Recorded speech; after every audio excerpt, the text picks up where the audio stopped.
สื่อลาวรายงานข่าวว่าเงินบาทไทยอ่อนค่า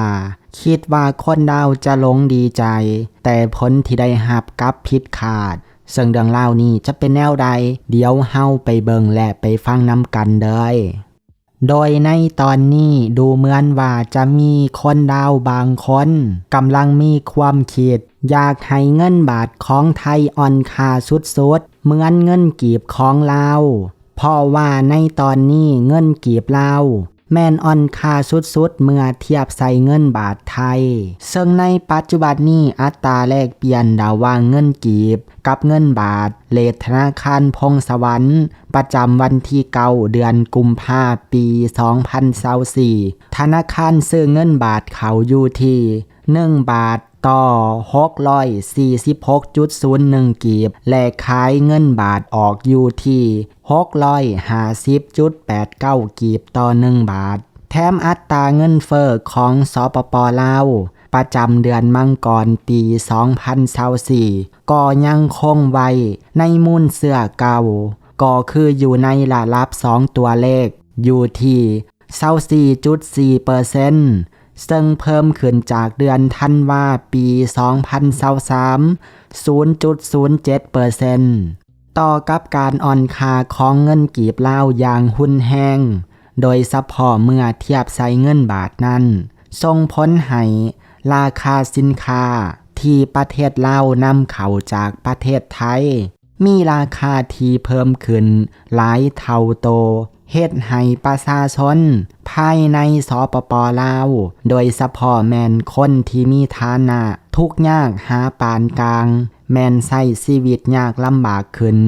ถึงอย่างใดก็ตามการที่ราคาสินค้าโดยเฉพาะสินค้าอุปโภคบริโภคในลาวพุ่งสูงขึ้น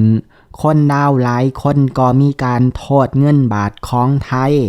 ว่าเป็นต้นเหตุที่เฮ็ดให้เป็นเช่นนั้นคนดาวบางคนก็ได้มีความคิดว่าถ้าเงินบาทของไทยอ่อนค่าลงเมื่อเทียบใส่เงินโดลาร์สหรัฐราคาสินค้าภายในประเทศลาวที่นำเข้าจากไทยก็คงจะมีราคาที่ลดลงตามไปนำโดยเมื่อบ่ดนที่ผ่านมาก็ได้มีคนดาวไปตั้งกระทู้ในเว็บบอร์ดพันทิปของไทยว่าในตอนนี้ภาครัฐของลาวสามารถผลิตเงินบาทไทยได้แล้วและเกียมผลิตเงินบาทออกมาเป็นจำนวนหลายจนเฮ็ดเอาเงินบาทของไทยเฟ้อเด้ย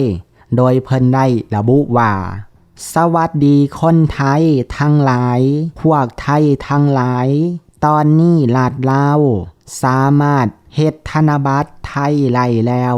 สามารถพิมพ์เงินไล่บ่จำกัดข้าวนี้ลาวกำลังจะสนาไทยเตรียมตัวไล่เด้ยตอนนี้ภาครัฐลาวกำลังพิมพ์เงินบาทออกมาไทยเตรียมตัวเงินเฟ้อได้แล้วลาวจะด้วยเป็นมหาอำนาจแล้วพวกไทยเตรียมตัวและต่อมาในเมื่อวันที่4 เดือนกุมภาพันธ์ปี 2024เพจข่าวของลาวชื่อว่า Target Magazine ก็รายงานว่าเงินบาทไทยในตอนนี้แม่นกำลังอ่อนค่าลงแล้วเมื่อเทียบใส่สกุลเงินโดลาร์สหรัฐโดยได้พาดหัวขอข่าวว่าเงินบาทอ่อนค่าลงเกือบ36 บาทต่อโดลาร์และเนื้อในใจความมีดังนี้บรรดานักยุทธศาสตร์กรุงไทยโกลบอลมาร์เก็ตคาดคะเนว่าเงินบาทเคลื่อนที่ในขอบเขตแคบอยู่ที่ 35.52-35.67 บาทต่อโดลาร์ซึ่งมันแข็งค่าขึ้นหลังจากอัตราเงินเฟ้อของสหรัฐลดลงแต่อ่อนค่าลงตามเงินโดลาร์ที่แข็งค่าขึ้นหลังจากการปฏิบัติลักทรัพย์สหรัฐที่อ่อนแอทิศทางของเงินบาทจะเห็นได้ชัดเจนหลังจากผลของกองประชุมเฟดหรือว่าธนาคารกลางของสหรัฐค่าเงินบาทในวันที่29 เดือนมังกรปี 2024อยู่ที่ 64 บาทต่อโลลาค่าเงินบาทดุดลงเล็กน้อยจากล่าลับปิดของอาทิตย์ที่ผ่านมาอยู่ที่ 35.62 บาทต่อโลลาอย่างใดก็ตามเงินบาทมีความผันผวนตามแนวโน้มของเงินโดลาร์และราคาค้ำเงินบาทไทยจะเคลื่อนที่อ่อนลงและสะลอตัวลงแต่ยังบ่แข็งค่าจนกว่าตลาดเชื่อว่าเฟดลดอัตราดอกเบี้ยหรือคนต่างประเทศกลับมาซื้อสินทรัพย์ของไทยอันนั้นก็เป็นสิ่งที่ซื้อเล่าในรายงานมาเนาะซึ่งก็เป็นข่าวแท้เนาะบ่แม่นข่าวปลอมถึงแม้นว่าซื้อเล่าจะรายงานมาแบบนั้นคนดาวส่วนใหญ่ก็บ่ไล่ค่อยตามและบ่ไล่ลงดีใจเพราะในความเป็นจริงแล้ว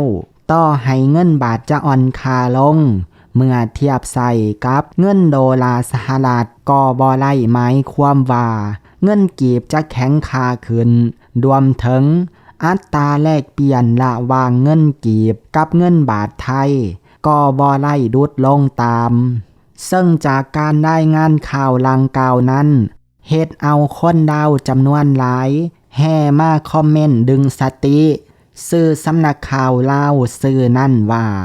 เงินกีบแห้งสีอ่อนอย่าห่วงนำเงินบาทเขา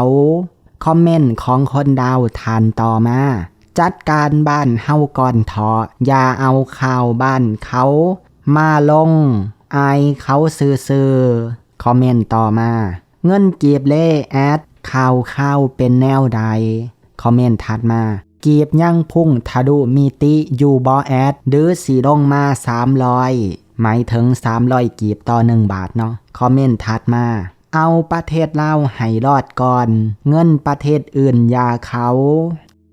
ต่อมาเงินบาทอ่อนค่าเป็นยังเงินกีบคือบ่แข็งหลายแลและการต่อกับคอมเมนต์นี้มีคนไทยมาตอบกลับว่าก็เงินกีบมันอ่อนค่านักกว่าเงินบาทหลายเท่าแล้วจะเอาอีหยังมาแข็งค่าคอมเมนต์ถัดมาเขาอ่อนค่าล่ำ2บาท3บาทส่วนโตอ่อน 300% คอมเมนต์ถัดมาแต่ประเทศเขากะบ่กระทบหลายซ้ำลาวเฮา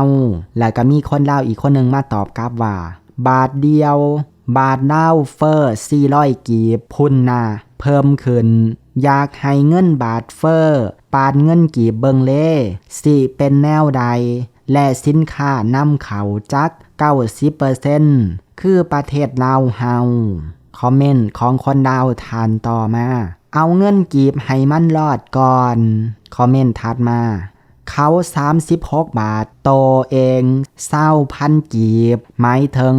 20,000 กีบต่อ1ดอลลาร์สหรัฐเนาะคอมเมนต์ต่อมาไล่มาคอมเมนต์ประสดว่าโอ้เงินบาทอ่อนค่าลงเงินกีบแข็งค่าขึ้นบ่มาฟังที่คอมเมนต์ถัดมาบาทเงินกีบแห้งอ่อนค่ากว่าเขาอีกต่อมาแล้วกีบเล่บ่แม่นสิเป็นเศษขี้เหงื่อคือคนไทยว่าล่ะบ่อันนั้นก็เป็นความคิดเห็นของคนดาวที่แอดมินนำมาฝากทุกท่านคิดเห็นแนวใดเกี่ยวกับเรื่องราวในคลิปนี้คอมเมนต์บอกกันได้ขอบใจหมดทุกท่านที่เข้ามาเบิ่งแล้วเฮามาเจอกันใหม่ในคลิปหน้า